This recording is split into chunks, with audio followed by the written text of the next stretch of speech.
கூட்டணிக்கு வேண்டாம், வெளியில் இருந்தே திமுக வெறுப்பு அரசியலை தீவிரமாக பரப்புங்கள் என்பதுதான் பாஜக பலருக்கு கொடுத்திருக்கிற செயல் திட்டம். இது ஒரு ஒர்க் ப்ரோக்ராம். எல்லாரையும் கூட்டணியில் சேர்க்கணுங்கிறது மட்டுமே அவங்க நோக்கம் இல்லை. இந்த தேர்தலில் விஜய் அவர்களை கூட்டணிக்கு இழுக்க வேண்டும் என்பது அதிமுகவின் நோக்கமும் இல்லை, பாஜகவின் நோக்கமும் இல்லை. அவரை வைத்து திமுக தலைமையிலான கூட்டணியை பலவீனப்படுத்த வேண்டும், இந்த கூட்டணி ஆட்சிக்கு வந்து விடாமல் தடுக்க வேண்டும், சிறுபான்மை சமூகத்தினரின் பெரும்பான்மையான வாக்குகளை சிதறடிக்க வேண்டும். இதுதான் அவருடைய ஒரே அரசியல் செயல் திட்டம். தமிழக வெற்றிக் கழகத்தை அதிமுக பாஜக கூட்டணியில் சேர்க்க அவர்கள் ஒருபோதும் முயற்சிக்க மாட்டார்கள். வெளியில் இருந்து எந்த அளவுக்கு திமுக மீதும் திமுக அரசின் மீதும் திமுக தலைமையிலான மதசார்பற்ற முற்போக்கு கூட்டணியின் மீதும் தாக்குதல் தொடுக்க முடியுமோ அந்த அளவுக்கு தாக்குதல் தொடுக்க அனைத்து வகையிலும் துணையாக இருப்பார்கள். இதை எப்படி அடுத்தவர் மீது பழி போடலாம், இதிலிருந்து அரசியல் ஆதாயம் தேடலாம் என்பதில்தான் விஜயும் குறியாக இருக்கிறார் என்று பார்க்கிற போது மிகுந்த அதிர்ச்சியாக இருக்கிறது. அதற்காக அவர் துளியும் வருத்தப்படுவதாக தெரியவில்லை, கலங்குவதாக தெரியவில்லை, குற்ற உணர்வு அவருக்கு இருப்பதாக தெரியவில்லை. கொஞ்சம் கூட கவலைப்படாத நிலையில் ஆட்சியாளர்கள் மீது பழியை தூக்கி போட முயற்சிக்கிறார் என்றால் அவர் எவ்வளவு ஆபத்தான அரசியலை கையில் எடுத்திருக்கிறார் அல்லது ஆபத்தானவர்களின் கைகளில் சிக்கியிருக்கிறார் என்று எண்ணுகிற போது பெரும் கவலை அளிக்கிறது. இதுபோன்ற சக்திகளிடம் தமிழ்நாட்டு மக்கள் சிக்கிக்கொண்டால் எதிர்காலம் என்னவாகுமோ என்கிற அச்சமும் மேலிடுகிறது. ஏற்கனவே பாஜக எங்களுடைய எதிரி அப்படின்னு சொல்லிட்டு இருக்கிறாரு, எங்களை விமர்சனம் பண்ணி பேசிட்டு இருக்காரு. இந்த இடத்துல எப்படி நாங்கள் எங்களுடைய பிடியில் எப்படி அவர் இருக்க முடியும்? திரையில் தோன்றி நடிச்சு புகழ் பெற்றுட்டாலே நாட்டை ஆள்வதற்கு தகுதி வந்துடுது. அவருக்கு எல்லா துறை சார்ந்த அறிவும் இருக்குது, அவருக்கு தகுதி வந்துடுதுன்னு நினைக்கிற ஒரு தலைமுறையை உருவாக்கிட்டோம். இதில் எல்லார் மேலேயும் பிழை இருக்குது. எங்கிட்ட இருக்குது, உங்ககிட்ட இருக்குது, ஊடகத்துக்கிட்டே இருக்குது, பெற்றோர்கள்ட்ட இருக்குது, ஆசிரியர் பெருமக்கள்கிட்ட இருக்குது. குறிப்பாக ஆசிரியர் பெருமக்கள்கிட்ட இருக்குது. ஏன்னா அரசியலை கற்பிக்காத கல்வி இல்லை, அரசியலை தாண்டி ஆகச்சிறந்த கல்வி இல்லை. இங்கே கல்வி நிறுவனங்களும் அரசியல் பேசாதேன்றாங்க. அந்த மாணவர் படிக்கிற போது எதுக்கு அரசியல்னு, இது எப்படி படிக்கிறதே அரசியல் தான்.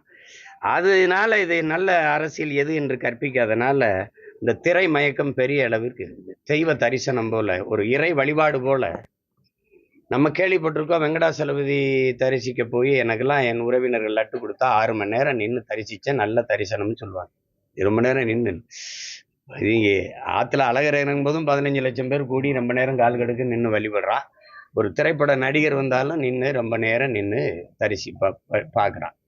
இந்த போக்கு ஒரு நாகரிகமான சமூகத்திற்கு நல்லதில்லை. அதை நம்ம கற்பிக்க தவறிட்டோம். அப்போ எதுவுமே அவன் சிந்தனைக்குள்ள நல்ல செய்திகள் போக, இது பேராபத்தானது. இப்போ உடனடியாக மத்தியில் ஆண்டு கொண்டிருக்கிற பாரதிய ஜனதா, இந்திய ஒன்றிய அரசு ஒரு உண்மை கண்டறியும் குழுன்னு அம்மா ஜெயமாலினியும் அந்த ஹேமாலினியும் இந்த அனுராக் தாக்கூர்னு 2 பேரை அனுப்பினாங்க. இதே மாதிரி தானே துப்பாக்கி சூடு தூத்துக்குடியில் நடந்தது. ஏன் இந்த பாரதிய ஜனதா உண்மை கண்டறியும் குழு அனுப்பல? இது உயிர், அது உயிர் இல்லையா? அது மக்களின் பிரச்சனைக்கு போராடி சத்தான், மனு கொடுக்கத்தான் வந்தான். ஸ்டெர்லைட்டு எங்களுக்கு நிலம் நஞ்சாகுது, நீர் நஞ்சாகுது, எங்கள் வாழ்வாதாரத்தை பாதிக்குதுன்னு போராடி மக்கள் போராட்டம். அவன் வெகுண்டெழுந்து தன் உயிரை காக்க, நிலத்தை காக்க, வளத்தை காக்க வந்தான். அவனை சுட்டு கொன்னது யாரு? சுட சொல்லி உத்தரவு பிறப்பிச்சது யாரு? அதையே உண்மை கண்டறியும் குழு கேட்கல. அன்னைக்கு இவங்கெல்லாம் எங்க போனாங்க? கொடநாட்டில் 5 பேர் செத்துருக்காங்க, உங்களுக்கு எல்லாம் தெரியும்ல. கொன்னது யாரு? காரணம் என்ன? பேச்சே கிடையாது. தலைவருக்கு எல்லாமே தெரியும்ன்றது தெரியாது, 100% தெரியாது. புதுசாக கட்சி ஆரம்பிச்சிருக்காரு. இனிமேல் தான் படிப்படியாக இப்போ இந்த சம்பவம் கூட அவருக்கு ஒரு ஏதோ ஒரு புரிதல் ஏற்படுத்தியிருக்கும் தான் நான் நினைக்கிறேன். நீங்கள் தலைவர் விடுங்க, இந்த 2ஆம் கட்டமாக இருக்கிறவங்க ஏன் இவ்வளவு ஒரு அஜாக்கிரதையாக இருக்காங்கன்னு தான் என்னோடய கேள்வி. அவங்க எல்லாருமே இந்த இடத்த பார்த்துருக்காங்க, இந்த இடத்த கொடுத்துருக்காங்க, இந்த இடத்த ஆய்வு செஞ்சுருக்காங்க, எல்லாம் பண்ணியிருக்காங்க. பட்டு நான் என்ன கேட்குறேன், இது இப்படி தான் டைமில் நடக்கிறோம். குறிப்பாக இந்த டைமில் நீங்கள் வந்தால் நல்லா இருக்கும்னு அந்த 2ஆம் கட்ட தலைவர் தான் தலைவர்கிட்ட சொல்லணும். அவருக்கு இன்சிஸ்ட் பண்ணி அதோட இம்பார்ட்டன்ஸை புரிய வைக்கணும். இவங்க ஏன் சொல்லலை? சார் 8:45 நாங்கள் பரிசு வாங்கியிருக்கேன் சார். நீங்கள் இங்கே இருக்கணும் சார். முடிச்சுட்டு திருப்பி நாமக்கல்லேருந்து நீங்கள் வரணும் சார். அந்த ட்ராவலிங் டைம் இவ்வளோ இருக்குது சார் அப்படின்றது நீங்கள் சொல்லணுமா இல்லையா? ஷூட்டிங் அதை வேறு போகிறாரு, நடிக்கிறாரு, சம்பளம் வருது, அதெல்லாம் வேறு. இது பொலிட்டிக்கல் இருந்தபோது அவருக்கு நீங்கள் ஆலோசனை வழங்க உங்களையும் அப்போ கூட வச்சுருக்காரு. இவ்வளோ நீங்கள் எக்ஸ்பீரியன்ஸ் ஆனாலே ஏன் கூட வச்சுருக்காரு? 2ஆம் கட்ட தலைவர்களுடைய செயல்பாடு அதிருப்தியில் இருக்குது. 100% இதை பகிரமாக சொல்கிறேன், அதிருப்தியில் இருக்குது. அரசியலுடைய முதல் பாடத்தை மிக பெரிய விலை கொடுத்து வாங்கிட்டாரு விஜய். அதுலேருந்து சரி பண்ணி வெளியில் வர வேண்டியது அவர் பொறுப்பு. அவர் மற்றவர்களை குற்றம் சொல்கிறதுல எந்த அர்த்தமும் கிடையாது. அதை தெரிஞ்சுக்கணும். முதல்ல ஒரு யார் பெரிய மனுஷன்னா, சாரிப்பா நான் தப்பு பண்ணிட்டேன் என்னை மன்னிச்சிருங்கன்னு கேட்குறவன் தான் பெரிய மனுஷன். அதை விட்டுட்டு ஓடி போய் எனக்கு மனசு வருத்தமாக இருக்குது, எனக்கு ரொம்ப உடஞ்சி போயிட்டேன். ஏங்க பெத்த குழந்தைய செத்து போய் அதை போய் இப்போ அடக்கம் பண்ணியாச்சு. நிறைய பேர் எரிச்சிட்டாங்க, சாம்பல் வந்துடுச்சு. இப்போ போய் நீங்கள் என்ன ஆறுதல் சொல்ல போகிறீங்க?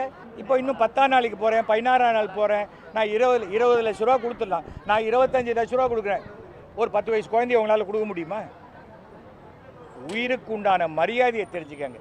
வெறும் கூட்டம்னா அந்த கூட்டம் ஓட்டாக மாறாது. உடனுக்குடன் செய்திகளை தெரிந்து கொள்ள சன் நியூஸ் பெல் ஐகானை கிளிக் பண்ணுங்க.